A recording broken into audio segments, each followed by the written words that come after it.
We just wanted to get away from people and work. No signal, no messages.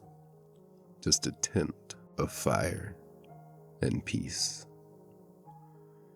The map showed the nearest village was about 3 kilometers away. We arrived late in the afternoon. We found a spot between the trees, set up our tent, and started a fire. It was beautiful. No cars, no people. Just the wind through the treetops and wood crackling in the flames. When the fire slowly burned out, we crawled into the tent. Emma curled up beside me and closed her eyes. "I needed this," she whispered. "Me too." A few minutes later, we both fell asleep. Then, we heard a voice. At first, I thought I was dreaming. I lay there for a moment. Emma moved beside me. Then she whispered, "Do you hear that too?" I nodded. Then we heard it again. This time, there was no doubt. It was a child's voice. I looked at Emma. We both jumped out of our sleeping bags. "Grab the flashlight," Emma said. Neither of us questioned it. Some things you just don't think about. When you hear a child calling for help at night, you help first. You think later. I put on my jacket and stepped out of the tent. The air outside was much colder than before. I grabbed the flashlight and shined it between the trees. The voice wasn't as loud anymore. "Help." Emma took a step forward. "We're here. Don't worry." And then, silence. Complete silence. I looked at Emma. Maybe it didn't hear us. Then a sound came from the forest. Not a voice, a laugh. A child's laugh. Short, quiet. We stood there, shining our flashlights into the darkness, waiting to hear the voice again. Nothing. Only silence. "Hello?" Emma called out one more time. This time, nobody answered. We looked around. The flashlight moved across the trees, bushes, and wet ground. Nothing. No footsteps. No movement. No child. "Maybe it's further away than we thought," Emma said. I looked at my phone. No signal. Not even one bar.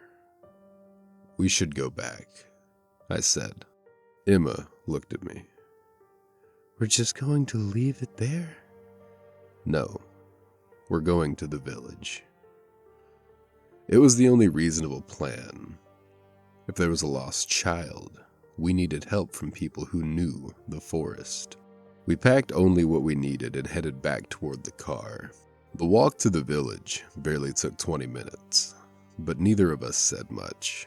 When we reached the first houses, a few windows were still lit. We knocked on the nearest door. After a while, an older man opened it. "I need help." The man looked me over. "What happened?" "There's a child in the woods." He froze for a moment. "What child?" "A little one. It was calling for help." The man looked toward the forest. He stayed silent for a long time. I watched the color drain from his face. The hand gripping the door trembled slightly. "What did you say?" I said, "There's a child in the woods. It was calling for help." For several seconds, he stared at me. He took a slow breath. "You answered it." "What?" The old man stepped closer. "I'm asking if you answered it." His voice wasn't curious anymore. It was afraid. "Yeah?" I said slowly. The old man closed his eyes for a moment, like he had heard something he feared. "You must never answer the forest." The man looked at me. "Listen to me." His voice was quiet. "What you heard in the woods was not a child." I let out a nervous laugh. "What?" "I said it was not a child." I just stood there, staring at him. Then what was it? The man looked toward the forest, then back at me. "I don't know." He paused. "And I don't want to find out." I took a step closer. "Sir, if there's someone out there..." "No." He cut me off so sharply that I froze. "You need to leave right now."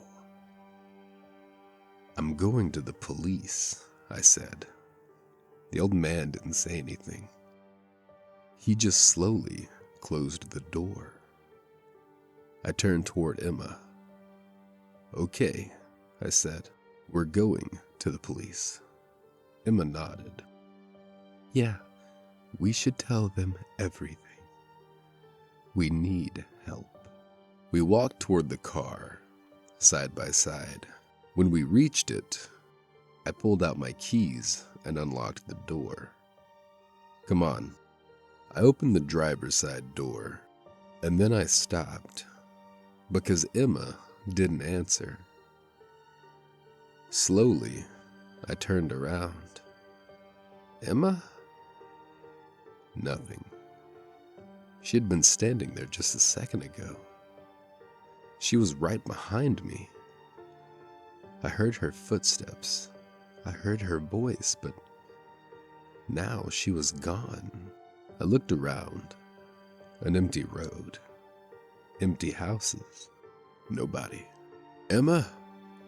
This time, louder. No answer. I drove to the police station that same night. I told them everything. The forest, the voice, the child, the village, but mostly Emma.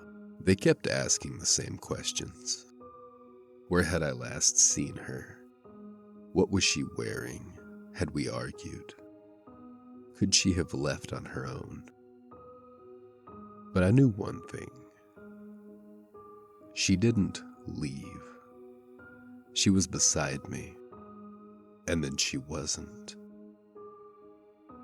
The next morning, I went back to the village. I hadn't slept all night. The police had searched the area, but they found nothing. I walked to the house of the man who had opened the door for us the night before.